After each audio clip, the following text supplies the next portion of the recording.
Let's begin. Case scenario number 7. Messrs. JK and Associate Chartered Accountant were acting as statutory auditors of a Messrs. IBS Bank Limited during the statutory audit for the relevant financial year. For the following observations were made. Interest income included in the following. ठीक है, interest income है ना, ध्यान रखना. Interest income ₹5 lakh relating to the short term crop loan where installment was overdue for one crop season. Crop जो short term crop होती है ना, उनमें अगर टू क्रॉप सीजन तक अगर इंस्टॉलमेंट ओवर ड्यू है तो हम उसको एनपीए बोल देते हैं. वरना ये हमारी क्या होती है, परफॉर्मिंग असेट्स कहलाती है. ठीक है, तो इसकी इंटरेस्ट इनकम तो हमारी इंटरेस्ट इनकम है 5 लाख है. सेकंड पढ़ते हैं. 7 lakh relating to an advance guarantee equally by Government of India and Government of Tamil Nadu where the installment was due for more than 6 months. This half installment was due for more than 6 month. 6 महीने से ज्यादा interest क्या instalment क्या है, over due है. 6 महीने से ज्यादा इंस्टॉलमेंट ओवर ड्यू है. 3 महीने में ही हम एनपीए मान लेते हैं. 3 महीने में एनपीए मान लेते हैं तो सेंट्रल गवर्नमेंट यानी जो अपना गवर्नमेंट ऑफ इंडिया है, इंडियन गवर्नमेंट का जो गारंटी दे रखी होती है उसको, उस वाले पार्ट को तो हम एनपीए नहीं मानेंगे. यानी कि 7 लाख में से 3.5 लाख तो हम एनपीए नहीं मानेंगे और बाकी का जो 3.5 लाख है उसको हम क्या करेंगे, एनपीए मान लेंगे. ठीक है, तो अभी जो मैंने आपको बताया है ये तो है एनपीए के लिए. लेकिन अब आपको ध्यान रखना है कि जब भी बात इंटरेस्ट की आए तो हमें ये नहीं देखना है कि गारंटी किसने दी है. अगर एनपीए हो रहे हैं, मतलब एनपीए वाले क्राइटेरिया में जा रहे थे, तो गारंटी किसी की भी हो, चाहे इंडियन गवर्नमेंट की हो चाहे स्टेट गवर्नमेंट की हो, वैसा उस अमाउंट को हम इंक्लूड नहीं करेंगे इंटरेस्ट में. तो यहाँ पे देखो, 6 महीने से ज्यादा गारंटी दे रखी है, 6 महीने से ज्यादा ओवरड्यू हो चुका है और गारंटी दे रखी है आधे पैसों की तो गवर्नमेंट ऑफ इंडिया ने ना, आधे पैसों की गवर्नमेंट ऑफ तमिलनाडु ने. गवर्नमेंट ऑफ तमिलनाडु वालों को तो वैसे ही हमने एनपीए बोल रखा है. ठीक है, और गवर्नमेंट ऑफ इंडिया वालों को हम एनपीए असेट बोल रहे हैं, एनपीए नहीं है ये बोल रहे हैं. एनपीए के लिए गवर्नमेंट ऑफ इंडिया की गारंटी एप्लीकेबल है, लेकिन इंटरेस्ट के लिए हम ये नहीं देखेंगे कि गवर्नमेंट ऑफ इंडिया ने गारंटी दी है तो हम इसको इंटरेस्ट भी इंक्लूड कर दें. इंटरेस्ट में ये पैसा हम इंक्लूड नहीं कर सकते हैं.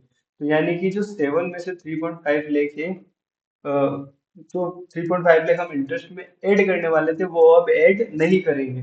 यानी कि ये 7 लाख है ये पूरा का पूरा अमाउंट हमारे इंटरेस्ट इनकम में नहीं आएगा, क्योंकि इसको हम पूरे को एज ए एनपीए कंसिडर करेंगे.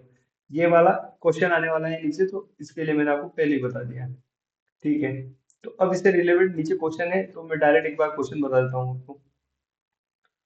From the above facts and detail, what are the correct amount of interest which the bank should account in the financial statement? तो करेक्ट अमाउंट ऑफ इंटरेस्ट में क्या है ना, कि जो 5 लाख था वन क्रॉप सीजन वाला वो तो परफॉर्मिंग असेट्स से था, तो उसका तो हमने जाएगा ही जाएगा. जो 7 लाख रुपीज था, 7 लाख रुपीज के टू पार्ट बनते थे, 3.5 3.5. 3.5 में था गवर्नमेंट ऑफ इंडिया की गारंटी, 3.5 में था स्टेट गवर्नमेंट की गारंटी. स्टेट गवर्नमेंट वाली गारंटी वाला एनपीए बन चुका है, वो तो छोड़ो ही छोड़ो. अब जो 3.5 है, 3.5 बचा है ऊपर वाला जिसमें गवर्नमेंट ऑफ इंडिया की गारंटी है, उसको हम एनपीए नहीं बोल रहे हैं. लेकिन एनपीए नहीं है फिर भी क्या है ना, इसको हम परफॉर्मिंग असेट मान रहे हैं, लेकिन फिर भी हम इसको इंटरेस्ट में इंक्लूड नहीं करेंगे क्योंकि इसका अमाउंट ओवर ड्यू है मोर than 6 month. More than 3 month से स्टार्ट हो जाता है, इसको हम इंटरेस्ट में कैलकुलेट नहीं करेंगे. यानी कि 7 लाख में से 0 रुपीज अपन इंक्लूड करेंगे इंटरेस्ट अमाउंट में. तो अपना आंसर आ जाएगा सिर्फ 5 लाख. 5 लाख को हम इंटरेस्ट इनकम मानेंगे, बाकी को नहीं मानेंगे. सेकंड वाले में देखो, इसमें तो मैंने 3.5 लाख लगा रखा है.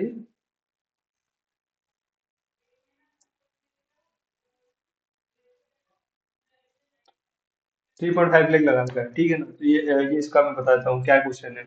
What could be the possible amount classified as NPA? NPA किसको बोलेंगे? देखो, जो 5 लाख वाले शॉर्ट टर्म क्रॉप लोन थे, ये तो अभी एक सीजन के लिए ही गए हुए हैं. 2 सीजन तक जब तक इनकी इंस्टॉलमेंट ड्यू नहीं होती तब तक इसको एनपीए नहीं बोलेंगे. यानी कि ये 5 लाख तो हमारा क्या परफॉर्मिंग असेट्स है, तो 5 लाख पे तो कुछ बनेगा ही नहीं. अब जो 7 लाख थे, 7 लाख की मैंने आपको टू पार्टीशन बोला है कि जिसमें से 3.5 लाख तो गवर्नमेंट ऑफ इंडिया की गारंटी है और 3.5 लाख स्टेट गवर्नमेंट की गारंटी है.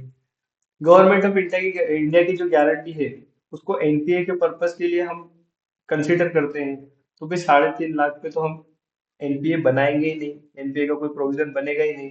लेकिन जो स्टेट गवर्नमेंट की गारंटी, उसको तो हम गारंटी मानते ही नहीं है, तो उस पे तो हमको एनपीए बनाना पड़ेगा। तो possible amount classified as NPA, कितना अमाउंट हम क्लासिफाइड करेंगे एनपीए के लिए? 3.5 लाख रुपए। 5 लाख तो वैसे भी परफॉर्मिंग है, 7 लाख में से 3.5 लाख की गवर्नमेंट ऑफ इंडिया ने गारंटी दे दी है, तो उसको हम एनपीए मानते नहीं है, तो बाकी का बचा हुआ एनपीए हो जाएगा। ठीक है। फिर है ना, ये थर्ड वाला जो पॉइंट है इसके रिगार्डिंग है। ए 25 मंथ ओल्ड एनपीए, 25 मंथ गिन लो। 1 ईयर में 12 मंथ होते हैं, 2 ईयर में 24 मंथ होते हैं, यानी कि 24 मंथ से ज्यादा, 2 साल से ज्यादा हो चुके हैं। 25 month old NPA account worth 43 lakh, net book value was sold to an asset reconstruction company for ₹45 lakh. भाई साहब 43 लाख के एनपीए थे, 45 लाख में बेच डाले, कोई दिक्कत नहीं, 2 लाख के प्रॉफिट में बेचा है। The profit from the about transaction were taken into P and L account, profit कहाँ लेके चले गए हम? पी एंड एल अकाउंट में, बस यही गलती कर दी।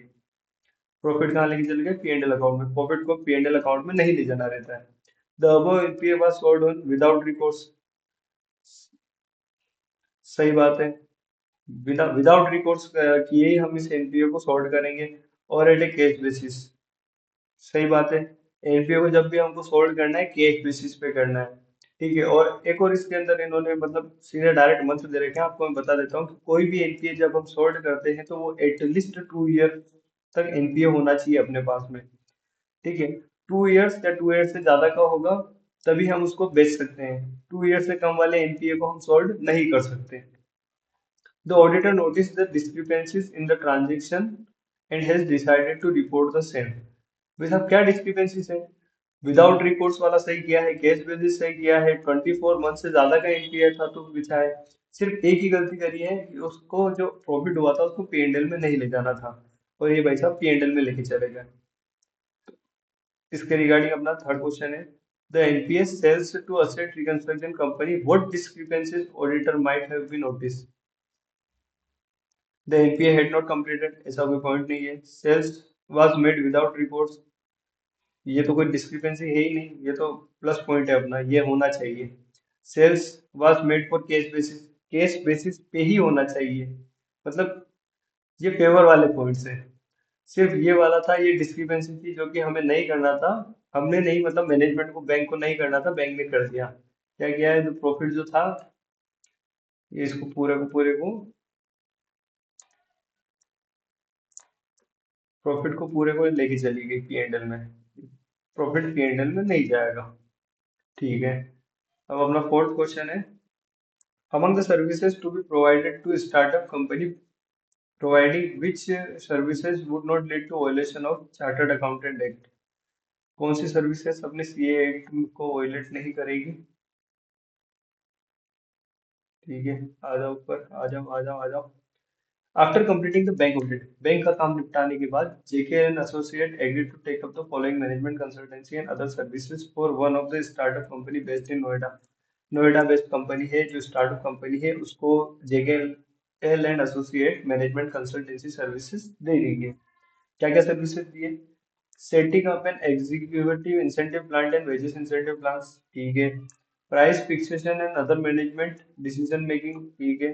और थर्ड सर्विस दी है, conduct a periodical audit and adviser for tax matters, ठीक है। इंसेंटिव प्लान्स वाला दे सकते हैं, price fixation and other management decision दे सकते हैं, क्योंकि मैनेजमेंट कंसल्टेंसी सर्विसेज की बात चल रही है। पीरियोडिक और पीरियोडिक ऑडिट और एडवाइजर टू टैक्स मैटर्स, ये वाली हम नहीं दे सकते हैं। ठीक है, तो मतलब ऊपर में से फर्स्ट और सेकंड वाली सर्विसेज हम दे सकते हैं, थर्ड वाली नहीं दे सकते हैं। तो हमारा आंसर क्या बन जाएगा?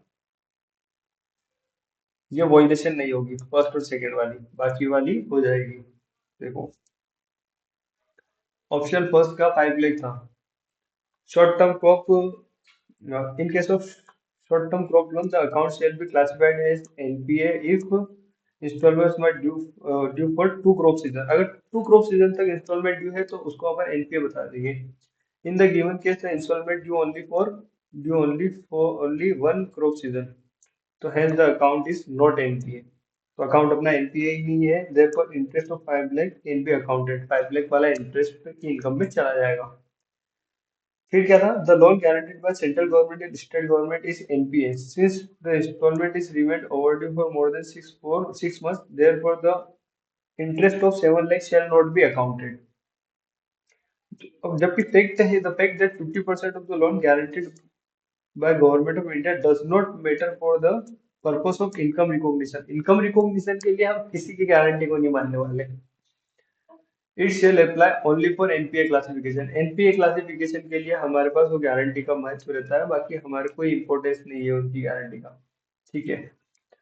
फिर सेकंड वाले का अपन ने 3.5 लाख पता चल ही गया था, क्योंकि शॉर्ट टर्म ग्रुप अपनी क्या है, परफॉर्मिंग एसेट्स है, और जो लॉन्ग ये गवर्नमेंट गारंटी वाला था, तो इसमें से स्टेट गवर्नमेंट की गारंटी को हम नहीं मानते हैं, तो हमने उस पे एनपीए बना दिया। थर्ड वाला जो था, उसमें 2 लाख वाला डिस्क्रिपेंसीज था। बाकी ये देखो, कभी ऐसा अगर क्वेश्चन आ जाए डायरेक्ट, तो उसके लिए प्रिपेयर रहना। Sale purchase of NPA by bank, तो इसमें क्या क्या चेक करना है आपने को, only such NPA has been sold which is remained NPA in the books of bank at least 2 years, 2 साल तक कम से कम एनपीए रहना चाहिए बैंक की बुक्स में, तभी उसको सॉल्व कर सकते हैं। The assets have been sold and purchased without recourse only. Without recourse किए बिना ही हमको सेल परचेस करना है। Subsequent to the sale, the bank does not assume any legal, operational or any other type of risk relating to the sold NPA. बस एक बार NPA sold कर दे, उससे related कोई भी रिस्क एंड रिवार्ड हमारे पास नहीं होना चाहिए, हमें कोई मतलब नहीं उनको। वो बेच दिए मतलब वो बेच दिए, चले गए मतलब चले गए। और fourth, the NPA has been sold at cash basis only, जो एनपीए अपन ने बेचा वो कैश बेसिस पे ही बेचनी चाहिए। और जो फोर्थ वाला है उसका रीजन आप देख लेना। ठीक है। तो इसी के साथ अपनी केस स्टडी नंबर 7 कंप्लीट होती है।